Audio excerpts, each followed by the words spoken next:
Bismillah, alhamdulillah, wassalatu wassalamu ala rasulillah Sayyidina Muhammad ibn Abdillah wa ala alihi wa sahbihi wa man tabi'ahu wa wala amma ba'du. Yaqulu Allah ta'ala fi kitabihil karim, subhanaka la ilma lana illa ma 'allamtana innaka antal alimul hakim. Wa yaqulu rabbi shrah li sadri wa yassir li amri wahlul 'uqdatam min lisani yafqahu qawli. Allahumma inna nas'aluka ilman nafi'an wa rizqan thayyiban wa 'amalan mutaqabbalan. Allahumma 'allimna ma yanfa'una wanfa'na bima 'allamtana. Allahumma arzuqna quwwatal hifdzi wa sur'atal fahmi wa sabaqal dhihni bi rahmatika ya arhamar rahimin. Kaum muslimin dan muslimat yang salat Jumat di Masjid Nurul Huda yang dimuliakan Allah Subhanahu wa taala, wabil khusus kepada para alim ulama, para tokoh pengurus DKM, para bapak haji, para haji yang paling baru ya, Bapak Haji Bakhtiar beserta keluarga, semuanya yang tidak saya sebut satu persatu, insyaallah senantiasa Allah berkahi, Allah berkahi dan Allah muliakan. Alhamdulillah, kita sama-sama memanjatkan pujian dan syukur kehadirat Allah Subhanahu wa taala yang karena limpah rahmat nikmat yang begitu banyak yang tidak bisa kita hitung. Kembali pada pagi yang penuh berkah ini, Allah mudahkan kita semua untuk melanjutkan kajian kita. Allah mudahkan kita semua untuk bisa menghadiri satu majlis keimanan hidangan Allah yang paling agung, yaitu kita hadir di majlis. Mari kita memohon mudah-mudahan hadir kita di dalam majlis ini Allah senantiasa memberkahi, ridhoi, Allah berikan ini sebagai bentuk ketaatan kita kepada Allah. Ya Allah, berikan pahala, berkah dan ilmu yang bermanfaat. Salawat dan salam mudah-mudahan Allah senantiasa limpahkan, curahkan untuk baginda tercinta Nabi Muhammad SAW beserta keluarganya dan para sahabatnya, dan kiranya Allah SWT berikan kepada kita syafaat beliau di yaumul qiyamah. Di antara yang sangat kita tunggu-tunggu apa yang dijanjikan oleh beliau katakan kullu ummati yadkhuluna al-jannah, seluruh umatku akan menjadi penghuni surga. Maka insyaallah selagi kita ada di deretan, nama kita tercantum di dalam deretan umat Nabi Muhammad, mudah-mudahan kita semua membawa mendapatkan syafaat beliau menjadi ahli surga. Amin amin ya rabbal alamin. Kajian kita sebelumnya masih membahas tentang sholat sunnah ya. Sudah kita bahas sholat istikharah, sholat tasbih. Sekarang kita akan lanjutkan namanya sholat tahiyatul masjid. Tahiyat itu artinya penghormatan. Masjid ya masjid ya. Jadi kalau kita sebutkan masjid, sebetulnya tidak mesti harus masjid dalam artian yang besar, yang biasanya diadakan untuk Jumatan ya kan, atau orang menyebutnya masjid jami. Tapi sebenarnya setiap tempat yang kita memang bangun, kita sengajakan memang sudah sebagai tempat sholat lima waktu, itu juga kategorinya masjid. Walaupun kalau orang Indonesia banyak nama-namanya, bisa disebut musola atau langgar atau surau atau menasah atau apa saja, intinya ketika itu memang sudah diniatkan untuk dilakukan atau untuk menyelenggarakan sholat untuk kita katakan masjid. Setiap orang yang mau masuk atau orang yang masuk masjid, sebelum dia duduk disunnahkan untuk sholat tahiyatul masjid. Nah, karena ini termasuk sholat yang punya sebab, itu kemudian menjadi netral dari waktu-waktu atau waktu-waktu haram ya kan. Kita datangnya habis asar, antara asar sampai maghrib Ini kan kalau sholat sunnah biasa itu kan nggak ada ya, istilahnya tidak disunnah atau tidak disyariatkan sholat ba'da asar atau sholat sunnah sampai maghrib. Nah ini maksudnya adalah untuk sholat-sholat yang tidak punya sebab tertentu. Tapi kalau ada sebab tertentu kayak sholat tahiyatul masjid, ini kan ada sebabnya karena kita masuk masjid, ya. Maka kita tetap sholat tahiyatul masjid. Atau umpamanya kita datang pagi-pagi sesudah sholat subuh, umpamanya ada keperluan apa, ada undangan, tapi kita datangnya pas waktu antara subuh dengan fajar, antara subuh dengan terbit matahari, maka kita tetap disunahkan untuk sholat tahiyatul masjid. Saya bacakan dalilnya. Yustahabbu liman dakhala al-masjid alla yajlisa illa ba'da an yusalliya rak'atain. Disunahkan bagi orang yang masuk ke masjid hendaknya dia tidak duduk dulu kecuali sesudah sholat 2 rakaat. Hadisnya baginda sallallahu alaihi wasallam bersabda, "Idza dakhala ahadukum al-masjid fala yajlis hatta yusalli rak'atain." Idza dakhala ahadukum, ketika salah satu dari kalian masuk al-masjid fala yajlis, maka jangan duduk hatta yusalli rak'atain, sampai dia sholat 2 rakaat. Nah, sholat 2 rakaat itu namanya sholat apa? Tahiyatul masjid, sholat menghormati masjid, memuliakan masjid. Ada hadis lain an Jabir bin Abdullah. Dari hadis ini dari riwayatnya oleh sahabat Jabir bin Abdullah. Anna Nabi sallallahu alaihi wasallam amara Sulaikan al-Ghatafani lamma ata yawm al-jum'ah wan nabiyyu yakhtub faqa'ada qabla an yajlisa rak'atain an yusalliyahuma. Jadi ada satu riwayat yang menunjukkan betapa pentingnya atau betapa disunnahkannya untuk sholat tahiyatul masjid ini. Ada seorang sahabat namanya Sulaik al-Ghatafani. Hari Jumat dia datang, agak telat datang. Nabi Muhammad sudah lagi khutbah. Sulaik ini langsung, karena sudah lagi khutbah, dia pikir ya udah langsung duduk saja. Ternyata kata baginda sallallahu alaihi wasallam, sholat 2 rakaat. Tapi sholatnya jangan panjang-panjang, sholatnya diringankan saja. Kalau kita datang ke Jumatan, ternyata kita telat, khotibnya sudah naik mimbar, kita tidak boleh langsung duduk juga. Ternyata karena saking dianjurkannya untuk sholat tahiyatul masjid sampai khotibnya sudah lagi khutbah, kita tetap disunnahkan. Ini berdasarkan hadis yang diriwayatkan oleh Jabir bin Abdullah, menceritakan ada seorang namanya Sulaik al-Ghatafani datang ke masjid, Nabi sedang khutbah.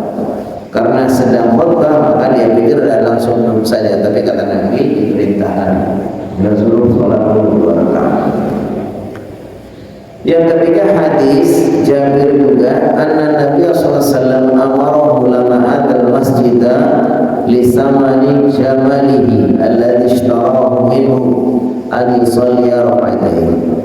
Sesungguhnya Nabi Muhammad SAW memerintahkan kepada Jabir ketika dia datang ke Masjid Nabawi untuk mendapatkan harga ontanya yang dia beli atau yang Nabi Muhammad beli, agar dia sholat 2 rakaat. Jadi cerita panjangnya, dalam satu peperangan atau dalam kurang dari peperangan dari perang Tabuk itu, sahabat Jabir ini naik onta bersama baginda Nabi. Ternyata ontanya Jabir ini lambat, gitu, pelan, kita tahu udah tua, kurus gitu ya. Sampai kemudian Nabi Muhammad SAW simpati atau kasihan sama Jabir. Kemudian dipukul ontanya itu. Setelah dipukul, kemudian ini bagian dari mukjizat. Ini ontanya jadi cepat. Habis itu kata Nabi, sudah ontamu saya beli ya. Saking baiknya Nabi ya, lihat ontanya Jabir nih orang bagus itu mau beli yang bagus nggak punya duit gitu ya. Yang sama dengan kalau sekarang kita ngeliat kayak ada orang mau pakai motor tua gitu ya. Nah, gitu ngadat gitu ya. Kemudian sama Nabi Muhammad SAW, ya sudah, mantap saya beli. Katanya Nabi Musa dibeli oleh baginda, sudah untuk baginda saja. Kata baginda, jangan, ya sudah saya beli. Katanya dibeli 4 awak itu mungkin sekian ukuran emas gitu. Ya, setelah itu dibeli, ya sudah. Setelah dibeli, kemudian Jabir itu untuk mengambil uangnya mendatangi Nabi ke masjid. Nabi sedang ada di masjid. Setelah Nabi Muhammad SAW melihat Jabir datang, maka Jabir disuruh untuk sholat tahiyatul masjid dulu. Habis itu kemudian dikasihkan uangnya, kasihkan 4 awak, kemudian ditambah 1 lagi, jadi 5. Jadi udah dibeli sama baginda, ditambah lagi.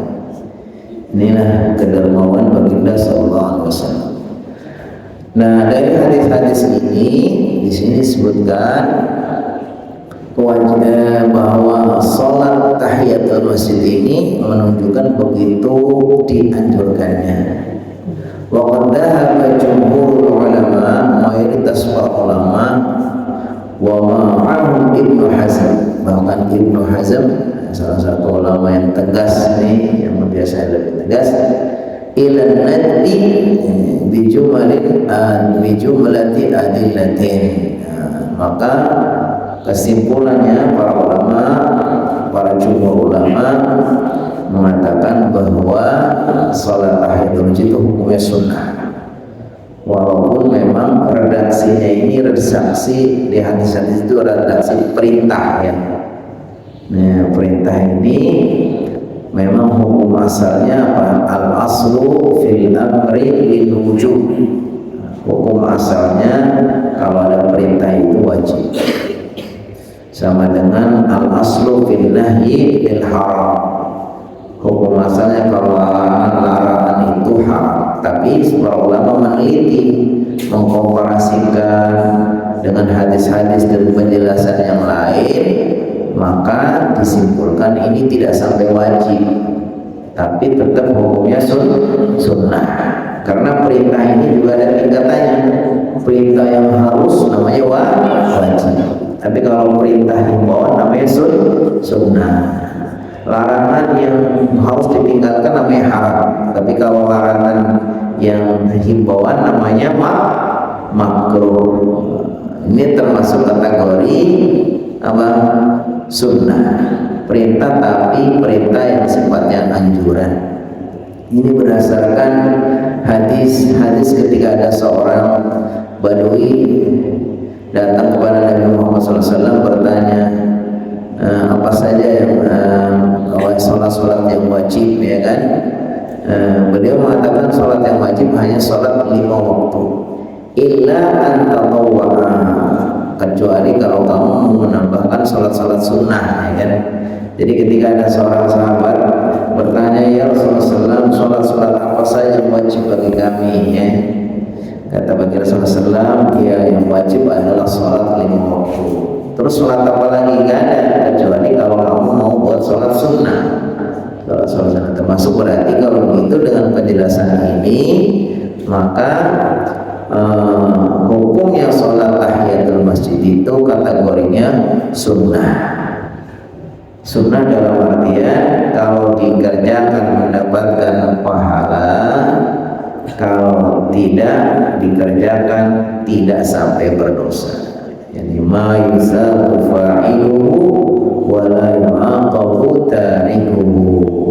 Perkara yang mendapatkan pahala bagi yang melakukannya, tapi tidak berdosa bila dia meninggalkannya. Jadi itu ya. Ada juga penjelasan hadis yang lain, wa qad yu'ayyidu anna hadhihi al-awamir 'ala al-istibab hadisu Abi Waqid al-Laythi.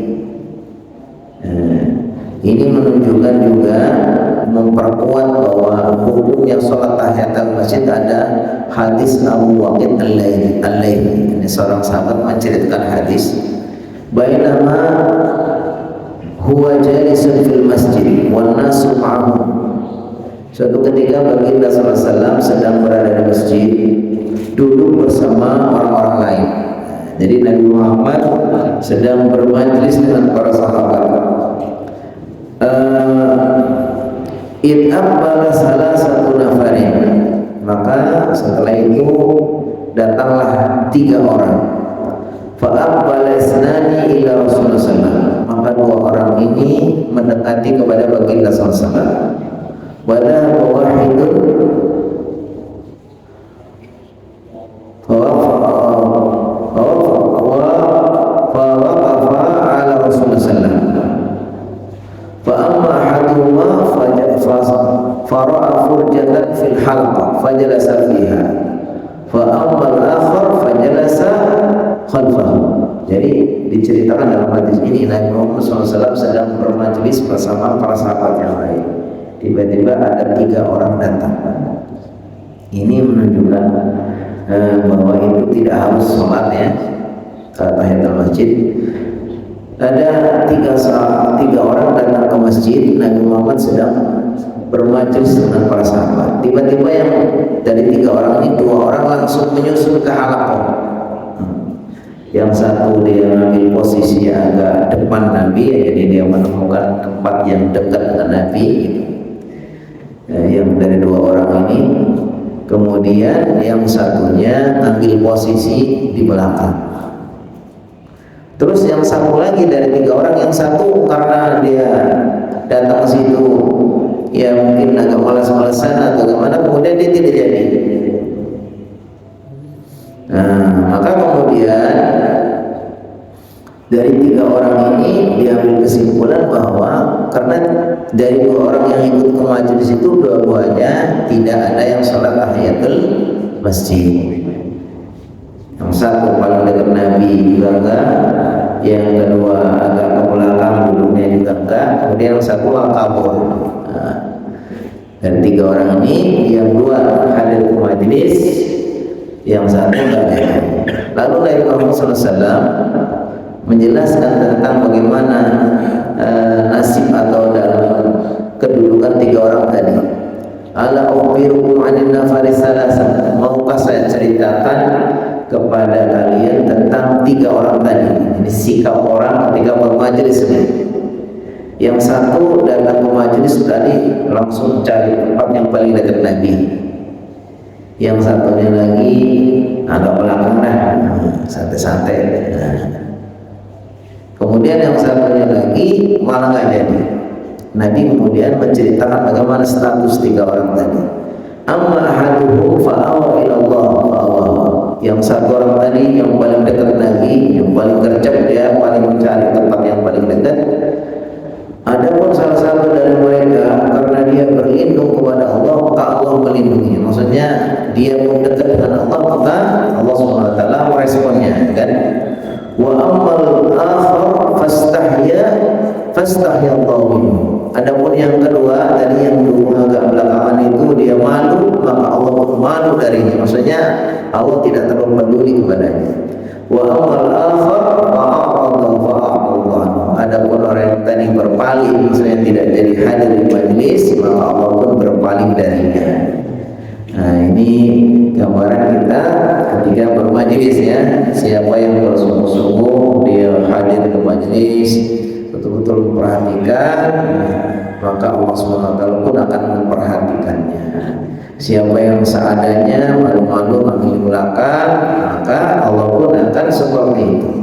Adapun yang berpaling, yang tidak jadi datang ke majelis, ya Allah pun juga berpaling darinya. Nah, yang kita ingin sampaikan sebenarnya ini adalah 3 orang tadi datang ke majelis, 3-tiganya tidak diperintahkan untuk sholat tahiyatul masjid. Artinya kesimpulannya ini hukumnya tidak wajib. Kalau memang wajib, maka kayak tadi, kayak sahabat Sulaiman al-Ghafani yang Nabi Muhammad sedang khutbah, dia langsung mau duduk di sama Nabi, dia udah mau sholat dulu ya. Nah, jadi di satu sisi kadang Nabi Muhammad tadi pernah menyuruh juga untuk sholat tahiyatul masjid, tapi sahabat yang lain ada yang tidak disuruh. Ini menunjukkan perbuatan ini sifatnya sunnah. Sama dengan orang apa? Tahiyatul masjid, sholat sujud tilawah. Jadi Nabi Muhammad SAW pernah suatu saat beliau membaca ayat sajadah, dia sujud tilawah. Tapi dalam kesempatan lain membaca ayat sajadah, tapi beliau tidak sujud tilawah. Maka kemudian disimpulkan, oh kalau gitu berarti hukumnya sunnah. Ini yang sering orang kadang-kadang tidak tahu ilmunya, atau baru ilmunya separuh atau langsung menyimpulkan. Dan ini banyak sekarang orang-orang yang tidak bermadhab namanya. Di antara yang kita harus waspadai juga orang yang tidak mau bermadhab. Madhabnya dia langsung merasa sudah pintar, dia baca satu hadis kemudian langsung gitu ya. Karena kalau kita baca hanya satu hadis, kadang-kadang memang nadanya itu nada perintah yang menunjukkan wajib, atau ada nada larangan, seperti umpamanya la yusrabanna ahadukum qa'iman, jangan sampai salah satu dari kalian minum dalam keadaan berdiri, ya kan?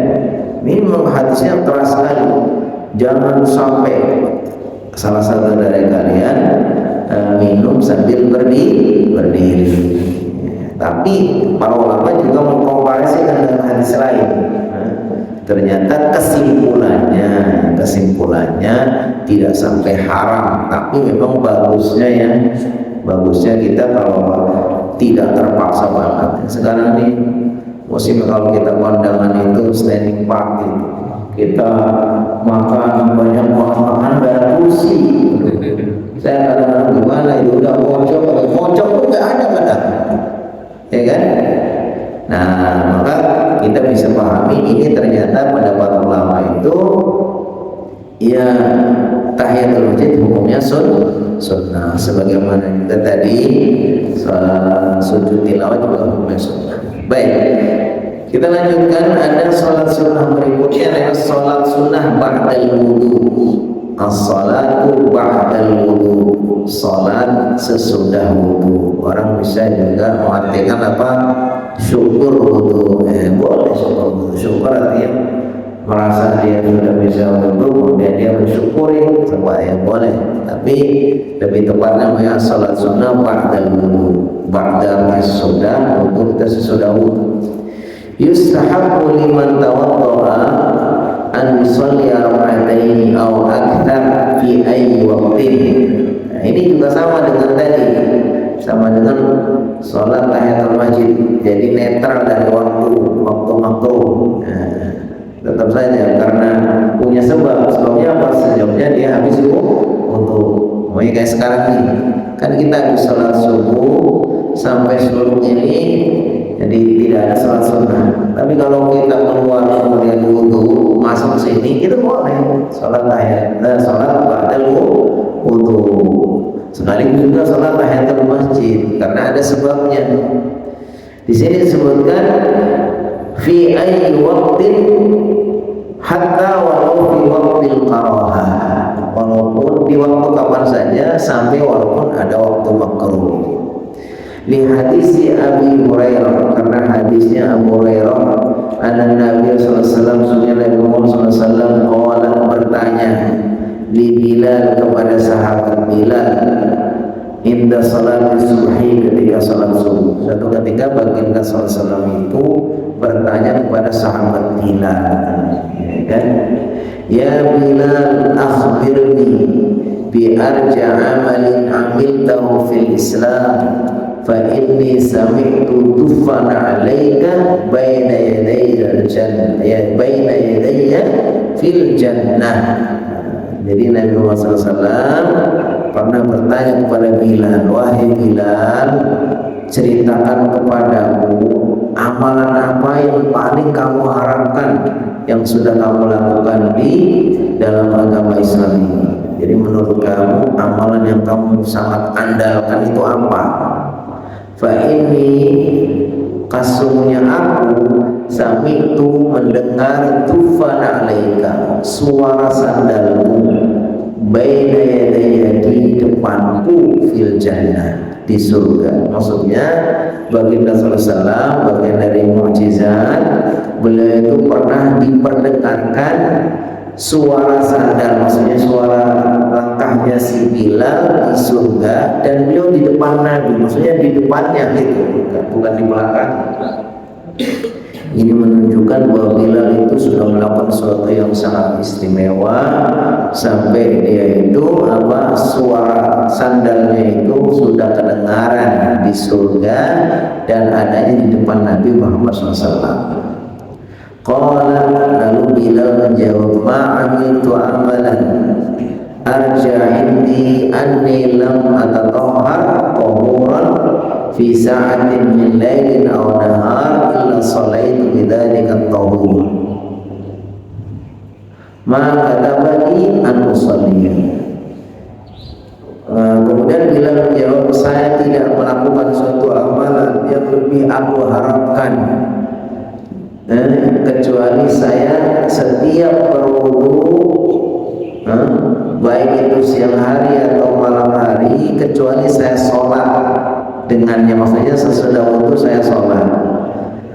Maka tabali anu sholia, maksudnya padahal saya tidak diwajibkan, tetapi saya seolah-olah kayak sudah saya wajibkan. Maksudnya Bilal itu tidak pernah wudu baik itu malam hari atau siang hari, kecuali sesudahnya pasti dia sholat 2 rakaat. Ini yang sholat apa? Sholat ba'dal wudu. Bahkan di sini disebutkan rakaataini au aktsar, 2 rakaat atau juga kalau masih ada waktunya boleh lagi. Nah, ini menunjukkan bahwa sholat 2 rakaat ba'dal wudu ini menjadi amalan yang sangat unggulan. Termasuk disebutkan adalah Bilal ini karena sholat 2 rakaat ya setelah wudu, sampai saking utamanya amalan ini, fadilahnya begitu agungnya, sampai sandalnya itu, ini bagian dari mukjizat yang baginda Nabi Muhammad SAW terima, itu beliau bisa mendengar suara sandal Bilal di surga, dan itu ada di depan Nabi. Artinya lebih dahulu sandalnya. Ini menunjukkan begitu utamanya.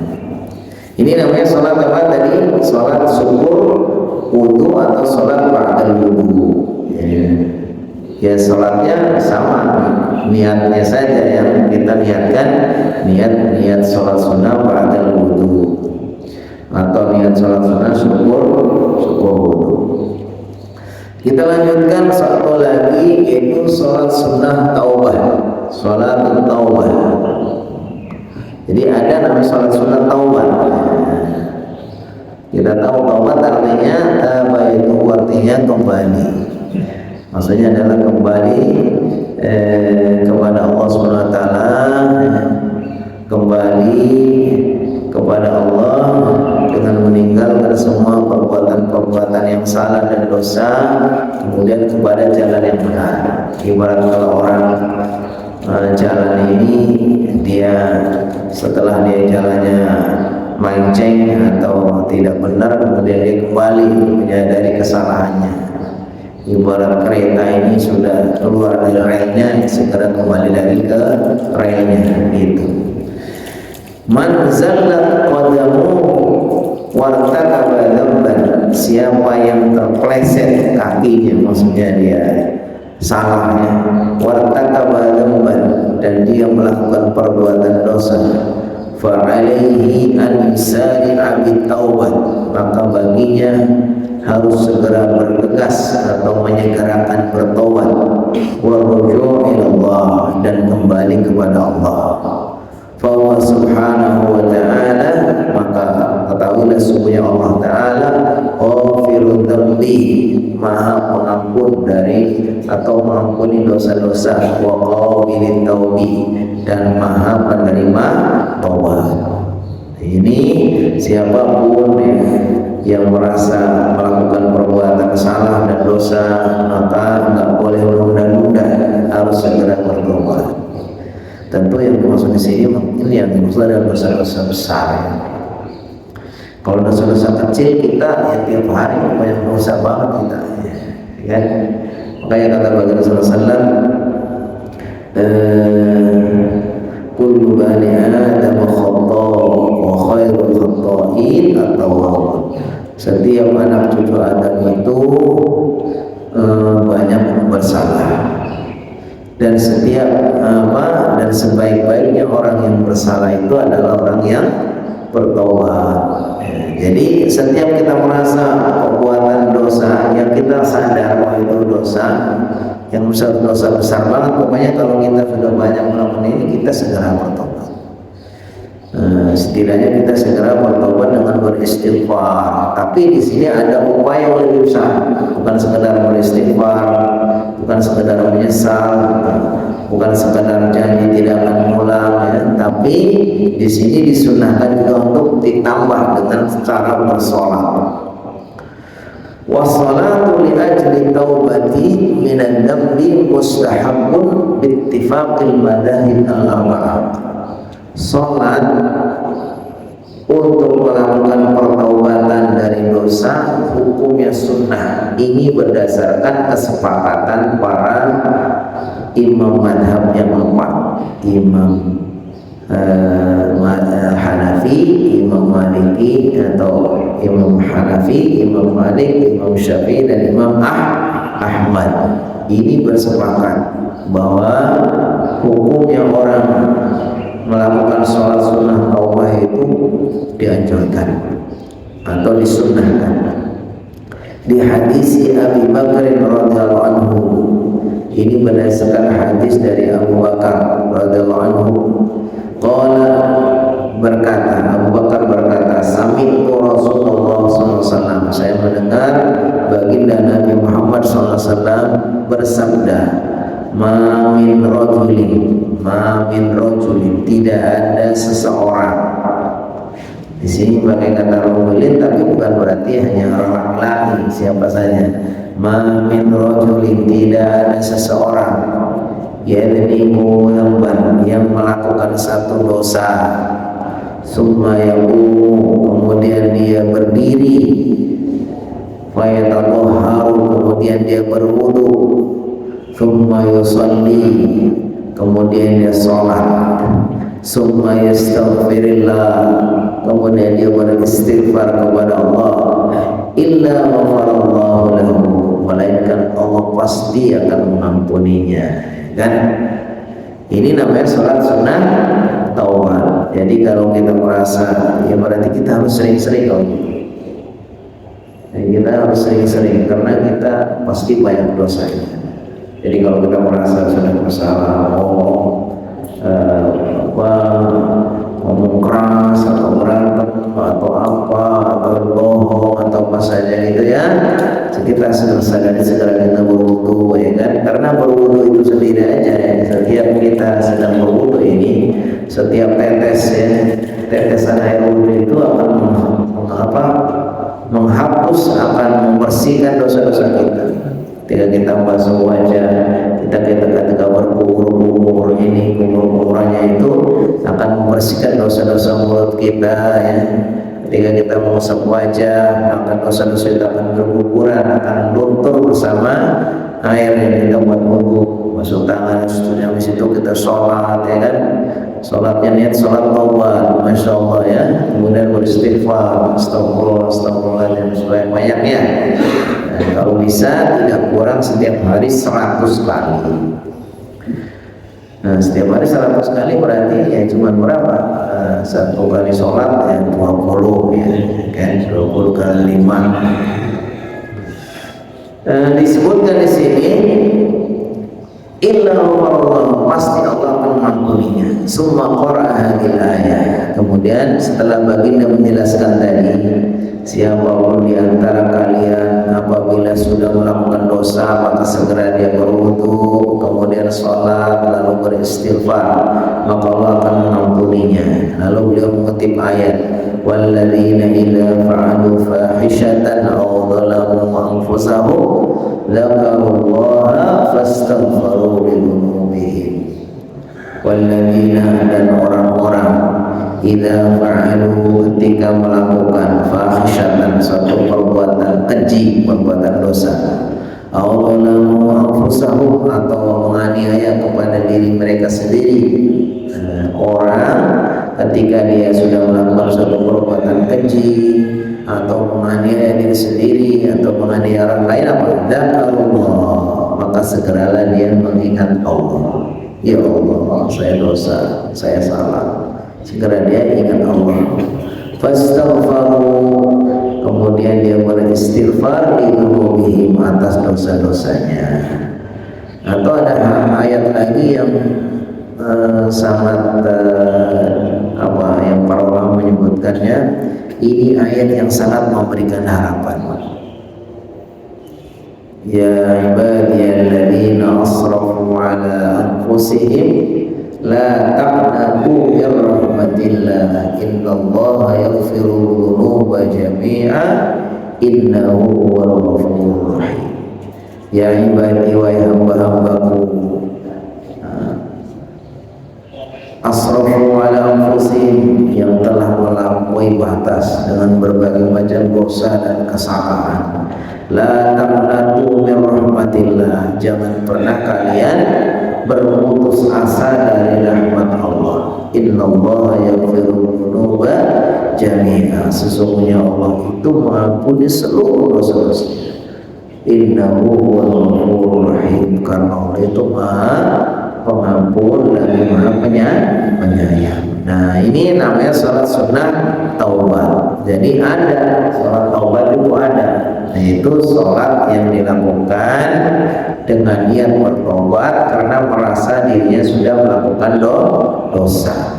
Kalau tidak akan merasa melakukan dosa, semua orang pasti banyak melakukan dosa, karena setiap anak Adam itu banyak melakukan dosa.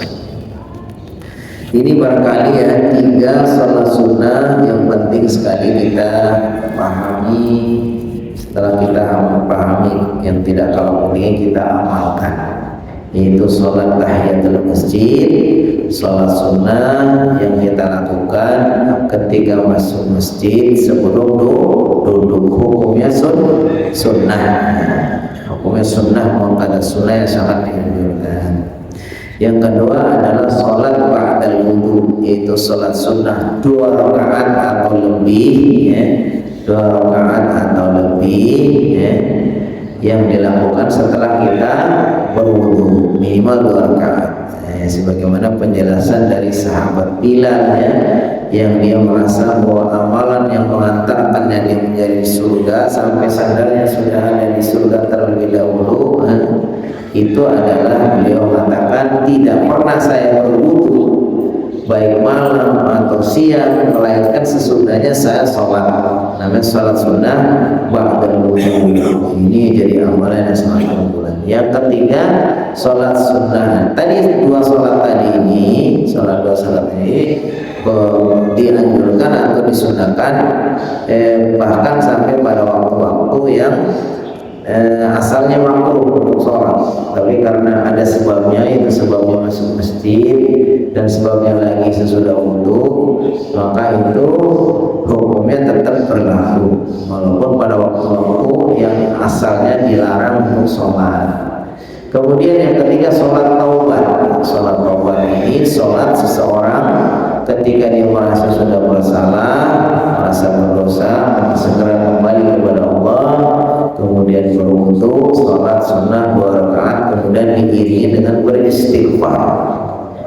Dan yang tidak kalah penting, hatinya harus merasa ingin bertobat. Taubatan nasuha itu mensyaratkan 3. Yang pertama, adanya penyesalan.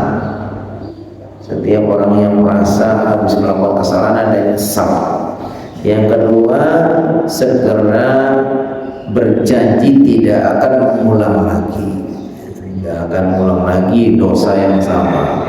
Yang ketiga, harus segera ikhlas, segera memutuskan dari dosa itu. Cut itu artinya sudah lagi, tidak lagi, dekat-dekat tidak lagi, pokoknya dengan dosa itu segera dia melakukan pemutusan. Nah, kalau salahnya atau perbuatannya itu kezalimannya atau kesalahannya kepada sesama, harus minta maaf dulu. Kalau menyangkut hak berarti dikembalikan dulu. Mengambil haknya orang lain ya, kembalikan dulu. Kalau dia nggak bisa kembalikan, minta diikhlaskan dulu ya, sebelum dia dapat halal, belum dapat ikhlas dari yang punya hak, itu berarti ya belum dipenuhi syarat tobatnya. Itu barangkali ya, kita cukupkan, insyaallah kita melanjutkan pada pertemuan berikutnya dengan kajian tema yang berbeda insyaallah. Saya kembalikan kepada MC yang terfadhal masykuran ya. Alhamdulillahirrahmanirrahim. Jemaah sekalian, kajian yang sudah disampaikan oleh guru kita